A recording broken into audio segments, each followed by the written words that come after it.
TempahZone. How's it going, everybody? This is episode 70 of the TempahZone podcast. You know who it is. You know who it is. Do I gotta tell you who it is? Man, if you don't know who it is, then why are you even tuning in? You know it's Amir Max, and that's all facts. Shoot, man. It's crazy. Episode 70. It's like, wow. That's a lot of episodes, man. So I wanted to just run a little Han Solo episode for today, man. Nothing too long. Probably shoot for 30 minutes, maybe 20 minutes, depending on how I'm feeling. Nothing crazy long, man.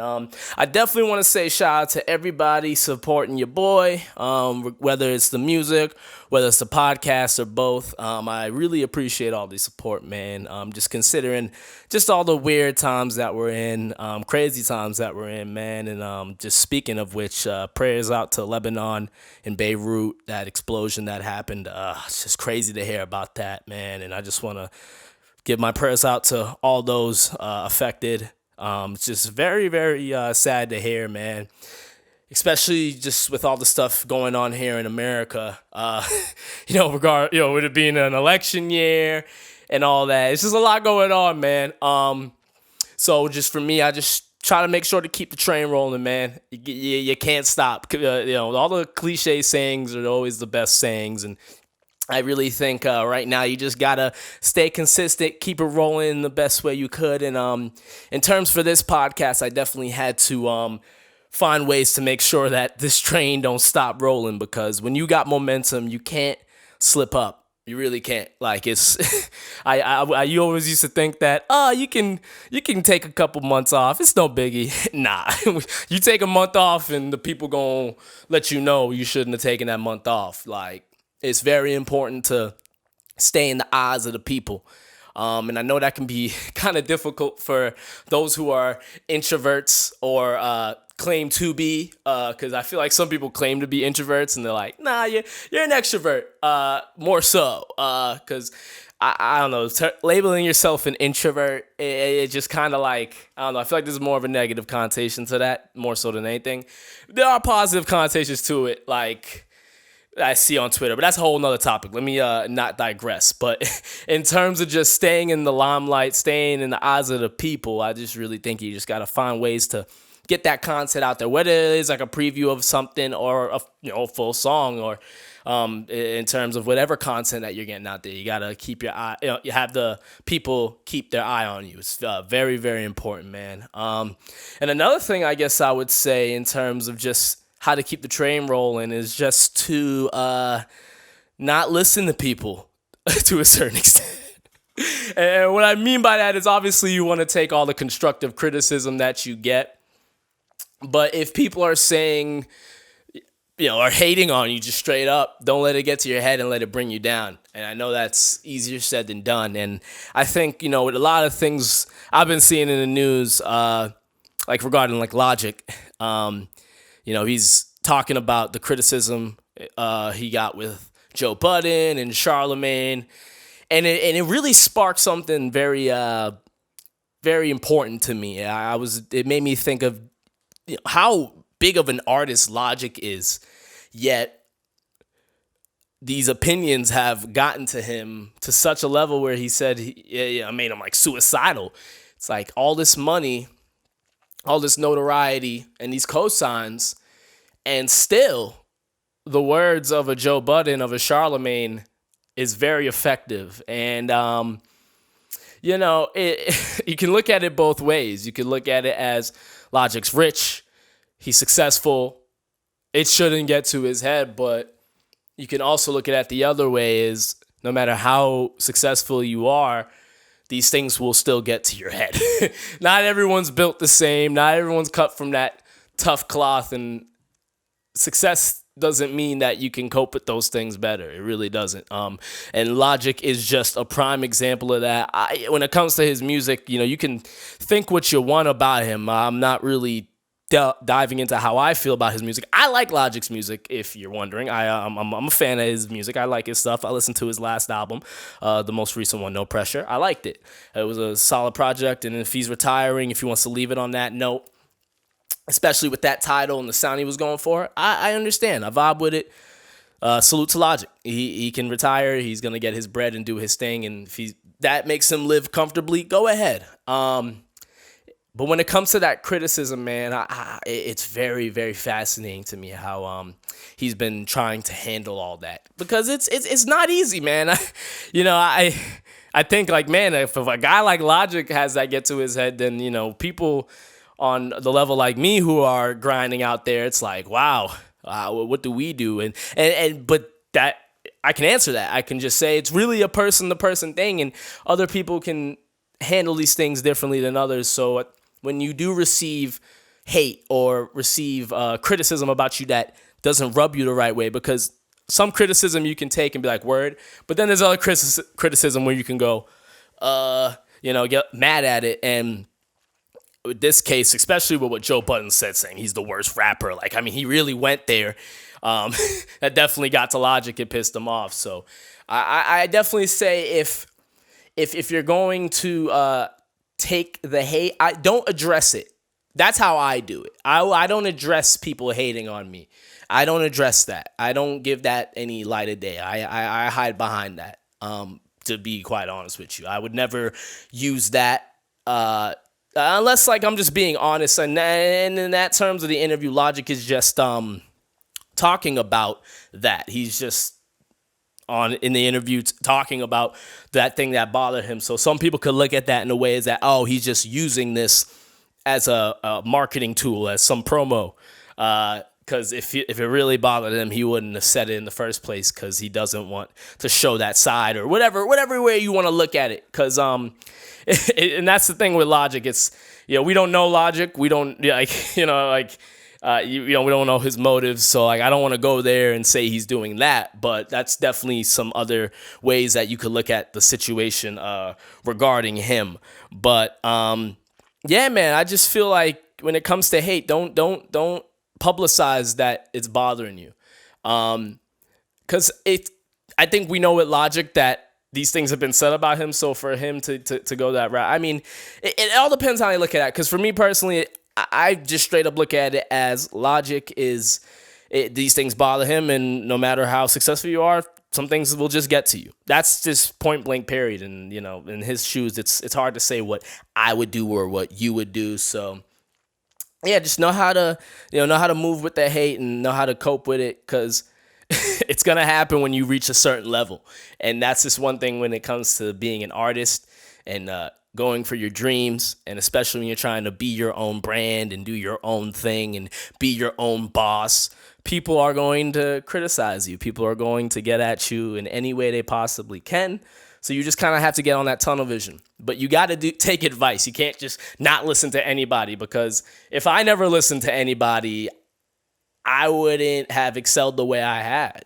And you do need to listen to people. That's just the way it is. You got to take advice from the right people. And that's really just what it comes down to. Take the advice from the right people, because some people will give you advice and they think it's the best advice, but it honestly isn't. And I guess that's all I have to say when it came to Logic when I saw all that. Another thing I wanted to talk about is 2 Chainz versus Rick Ross, just real quickly. That is happening on Thursday. And I've been like, some days I'm like 2 Chainz is gonna get it. Some days Rick Ross he's gonna win it. It's hard to tell. I thought that pairing was very shocking. Because I look at Rick Ross as, he's been here since 2006. When I look at 2 Chainz, I'm like, he's like, I know he was Titty Boy, but he's been 2 Chainz, like what I know him as, I see it as like 2010, 2011. But it's not that far off, and I get the pairing, and I know why some people were like, what? And they got thrown off by it. And I definitely been seeing a lot of people quick to say Rick Ross, and I'm going to say Rick Ross. If I have to choose who's going to win it, I will say Rick Ross. But I feel like I've been wrong with who I thought would win these battles, and I could totally see 2 Chainz winning. It's not gonna be an easy race like I think people say. I think people underestimate just how fire 2 Chainz is, and like these little bars that I feel like people go over their heads, and I think people just underestimate him, man. Point blank period with 2 Chainz. And I think it's just because of who Rick Ross is, owning Maybach music, him being the forefront of that.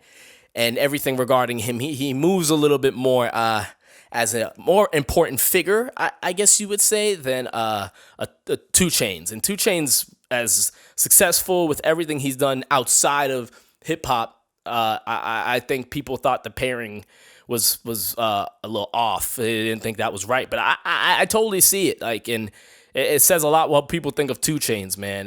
The least what I saw, but the 2 Chainz fans showed up, man. They let people know, like, don't sleep on 2 Chainz, man. And I think that's kind of the main reason I even just addressed this, because I was very shocked at how people were talking about him, and I was like, oh, well, I don't think y'all heard that last album. It was pretty fire, man.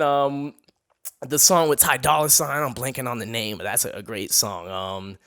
But that album was really good. His most recent album was very dope. That had a lot of dope features, and on top of that, just good songs in general. So definitely check that out if you haven't. Same with Rick Ross's album. Like, both these guys stay pretty consistent with their albums, man. And they got a lot of hits too. 2 Chainz got a lot of features. Rick Ross has a good amount of features in there. If you look back, I mean, it's gonna be very entertaining. I will be definitely tuning into that one because I'm fans of both these artists. And the older I get, the more I'm realizing, like, what artists have really been sticking to me, and like a lot of them, the older ones. Don't get me wrong, I definitely be keeping up with all the new stuff. That is for certain. I'll be keeping up with the new stuff. Speaking of new stuff, I might as well transition with this, man. Since I told y'all who I think will win, Rick Ross is gonna get it. I think he'll get the W. But at the end of the day, these things are like celebrations. So like it's not really competitive. It's more so like just to honor these guys. And that's what I love about these verses. It's a great way to shed light on these people while they're still here.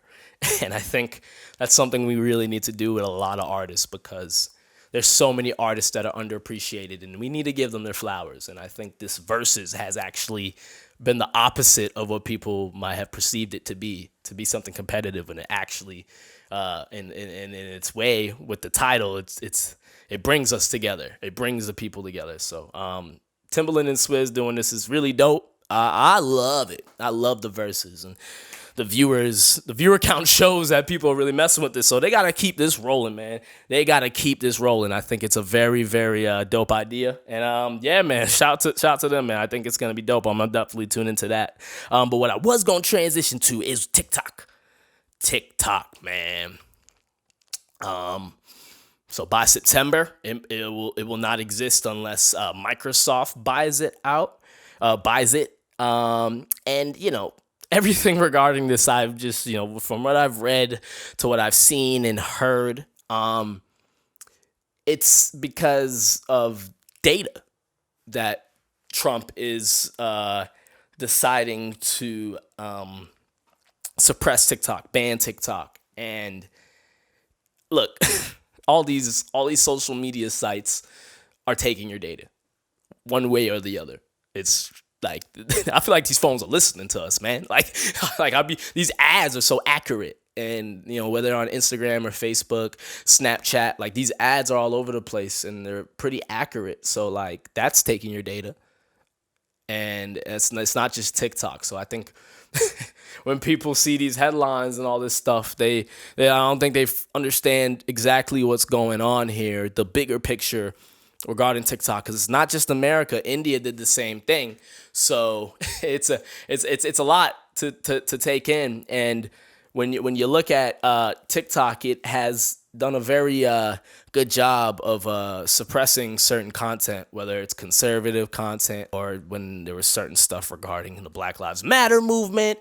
They've just been censoring everything, a lot of shit. Like, not everything. I definitely don't want to say everything, but they have definitely been in the forefront when it comes to censorship. And that definitely plays a part to the fact that TikTok is the highest growing social media app right now. It's running the wave when it comes to music. And so with all that being the case, and the fact that ByteDance is the company that bought them, a Chinese company, it's gone into speculation regarding the White House, because they probably do be suppressing a lot of shit regarding Trump. I'm just assuming so. And so I think that's probably part of the reason Trump wants it banned. I I just don't see that happening. I just I feel like Microsoft gonna end up buying it or somebody, but I just don't see it going away. I just feel like it's become so in the rhythm of everything going on regarding the music industry. I mean, you look at a lot of these songs and they blow up because of TikTok. Whether the label said we're gonna run it through TikTok or TikTok found it, the people on there, and it catches on through that. So I don't see TikTok going away forever in America, as a lot of people think. But what I definitely will say is, for anyone who is having this big following, this big movement on TikTok, you always got to be thinking about, what if this app just completely disappeared? And I had that thought very recently with YouTube. I was like, what if YouTube just disappeared one day? How many people would just be screwed? How many people would just be screwed over if YouTube just disappeared one day? And I think, I take that in consideration. And what I would say to that is two things.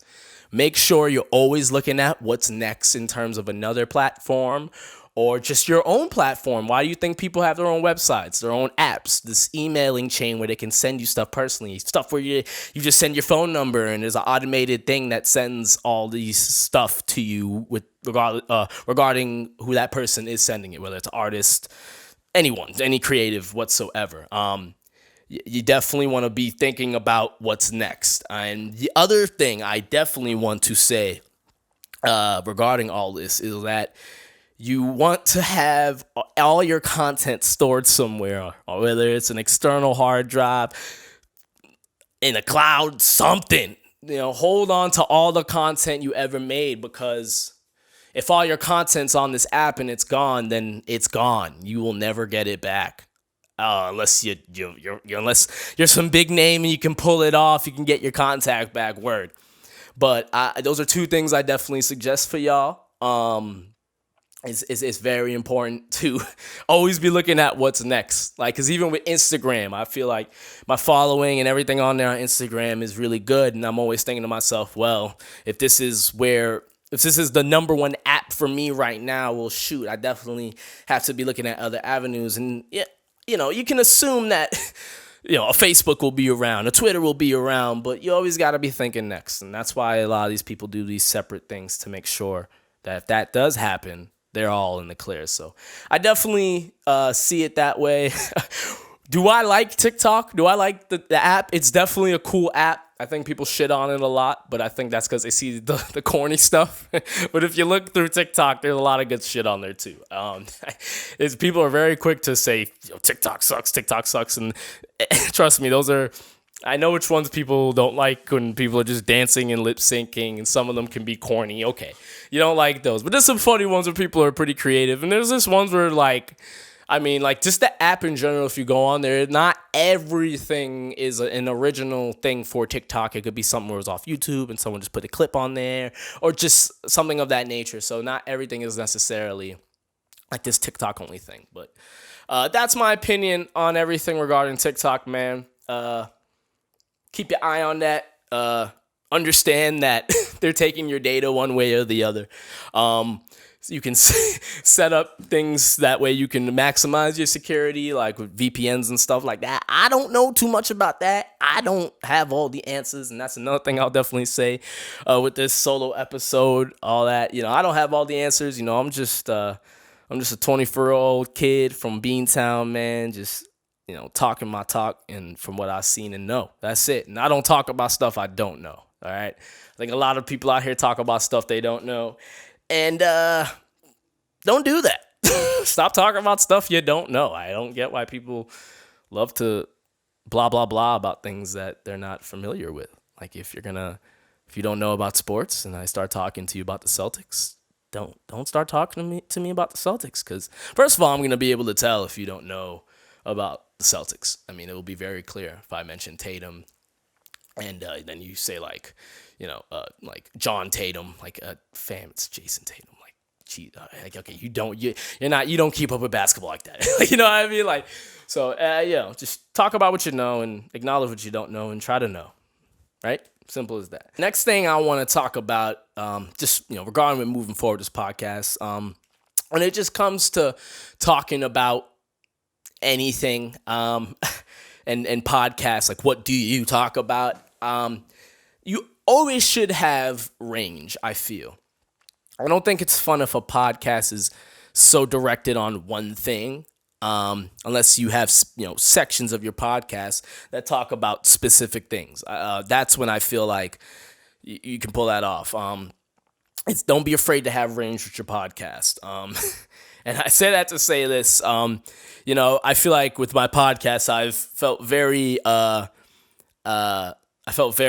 comfortable to talk about things that I've never felt to talk about, but I felt like it had to get to that point, regarding, stuff with, the media and police brutality and just things regarding racism, whether micro or macro, all that stuff. And, a couple of things I just want to clear up. I'm just going to let it out, man. I'm just going to let it out. I don't care. I'm just going to, set it straight. These are things I'll never talk about. But I'm just going to set it straight on this episode, man. I never understood people who are against voting. I never understood people who are against vaccines. I feel like when you take the stand against both those things, it's always more negative than positive by a lot.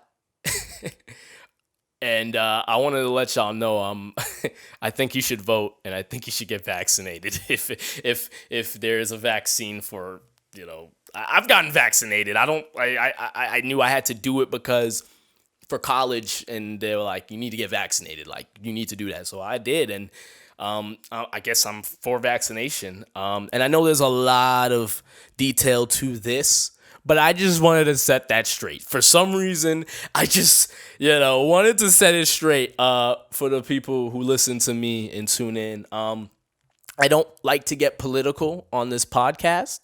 I don't like to take it to that level. So I just wanted to set something straight going forward. I got this episode here for y'all to let y'all know how I feel regarding that. You should go vote. You should go vote.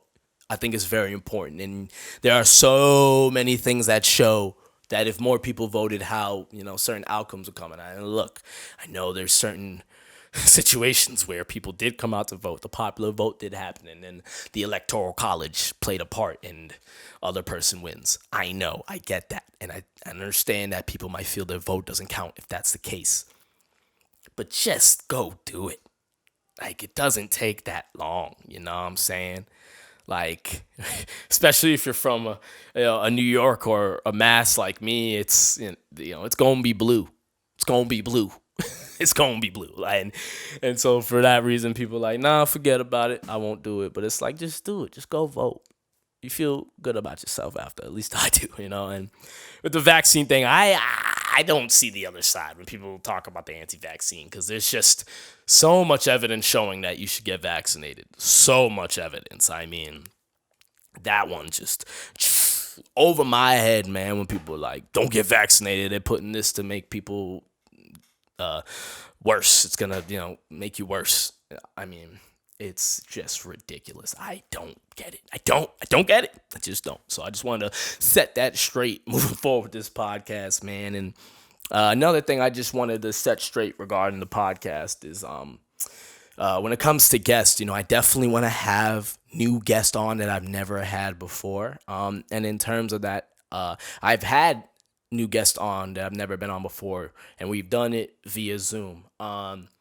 But I feel like I would like to have people on that I've met before in the past.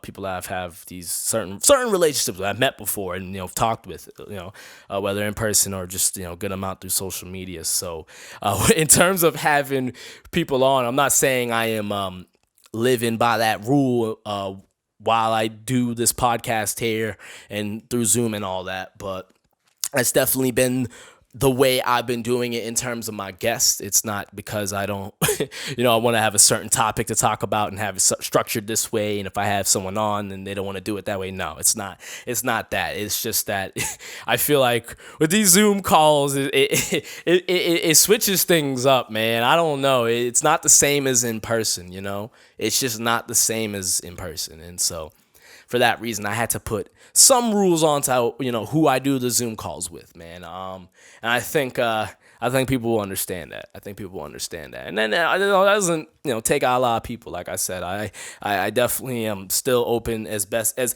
understandably as possible. I'll definitely put it that way, man. And yeah, and I'm happy to be moving forward with the podcast, whether it's Zoom or whenever I can do it in person, whenever we can make it possible, we gonna make it possible, man. But for now, we're gonna have them Zoom calls rolling. They've been great so far. And the more I've been doing it, the better I've been getting in terms of editing them and making it as clean as possible. So we're gonna make it work. Obviously, it's not as clear as when I use this camera, and I use my iMac, but it's good and it gets the job done. So shout out to Zoom for making it easy to do the Zoom calls and keep the podcast rolling. Yeah, man, we're gonna definitely just keep it rolling with that. I'm definitely getting to the tail end of the episode. If I had to give any advice, I feel like I want to just throw out a couple of advice, man. You have to be able to do everything yourself, man. That's one thing if the quarantine ain't taught me, it's just life ain't taught me. If you're trying to go for a certain goal or something, you have to have that basic knowledge of everything, but obviously you have to have that certain thing you have to master at. So don't have too much on your plate, but have just enough so that way you can be as productive as possible, and put out the best product as possible. Because a lot of people do take on too much, and it's like, well, maybe if you had, 1, 2, or 3 people take care of, 70% of that, just like 30% of that, you can still do that 70%. You'll be good. You'll be fine. And so, make sure you take on as much as possible. But because when I do say do it yourself, obviously I don't mean do every little thing that you put out yourself. Because obviously, if you're an artist, you might need people to mix and master your stuff. That's not something you learn overnight, or even in a year. It's not the easiest thing to do. So but that still being the case, you still want to learn as much as possible. You might want to learn how to just record yourself and how to, send the files off and how to do all that stuff just to maximize your situation. Just learn. You can never stop learning. And I advise that to people. And I feel like people after graduating college, it might slip off of trying to develop new skills. I'm not saying this is anyone. I'm just throwing that out there that possibly could be the case with certain people. It's like, nah, you got to still find new things to elevate yourself, to one up, to upgrade. It's very important to just keep feeding yourself with knowledge, man. I can't stress that enough. It's part of the reason why I did start this podcast. I was like, okay, I'm doing just music, but I feel like I could do something else. What else can we put into this that will make sense? Boom, podcast. I love podcasts since I don't even know, 2015. I've been listening to podcasts forever. Started with Brilliant Idiots, with Charlamagne the God and Andrew Schultz, and from there it spawned to a lot of podcasts, man. I listen to Joe Rogan and Flagrant 2, Joe Budden podcast. Anything Bill Burr. I love Bill Burr, man. I listen to Mike Tyson's podcast whenever he puts out episodes, man. I'm just thinking of all these podcasts off the top of my head that I tune into or have tuned into recently. TMG, that's another good one. Those guys are funny, man. That's another good podcast. And, I just try to, see what other podcasts are doing too, man. It's just like with the music, you want to, see what's going on, check out everything, and just keep yourself informed with what's up to date, because you always got to adapt with the times. And I think that's another tip I will throw out there. Adapt. You have to adapt, stay consistent, and keep that tunnel vision, man. Shoot. I guess I'll end it on that note, man. If y'all liked this solo episode, this Han Solo episode, man, Maan Solo. if you like this one, man, y'all let me know. Hit me up. Let me know if you want to see more of these, because this is not too hard for me to do. I could do these really easily. So if y'all really like these, let me know. We keep it rolling. But yeah, this has been episode 70 of the TempahZone podcast. Thank you for tuning in. We'll be back next week with another one for y'all, man. And episode 70, we're going to keep it rolling. Like I said, always keep it rolling. Thank y'all for tuning in. Peace.